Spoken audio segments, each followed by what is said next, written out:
If you drive an S-Class W221, you know that little click of the door is everything.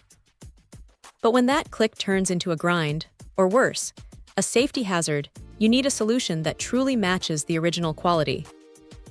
We're looking at the replacement front left door lock actuator for the Benz W221 and C216, and this component is far more complex than a simple latch. Its primary job is non-negotiable, keeping the door closed securely. It achieves this with two distinct locking positions, full lock and half lock, providing that essential layer of safety against accidental opening while driving. Beyond pure security, the design focuses heavily on operational convenience.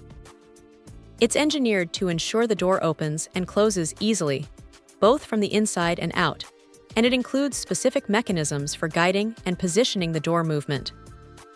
This is what gives that satisfying, solid feel every time you close a luxury car door. Crucially, this unit integrates the necessary electronic technology. It's not just mechanical.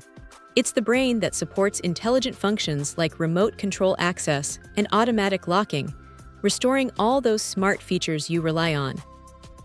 Security is also top of mind. It features robust anti-theft capabilities to deter unauthorized entry, and perhaps just as important, an anti-mislocking mechanism to prevent those frustrating accidental lockouts. Given its location and constant use, durability is key. The materials and structure are designed to handle long-term wear and tear, ensuring reliability for years to come. If your W221 is suffering from a sticky or failing lock, this replacement actuator appears to be the complete package, seamlessly blending mechanical strength with electronic intelligence to restore your S-Class to its intended operational excellence. Check out the video description for updated price. And thank you for watching this video.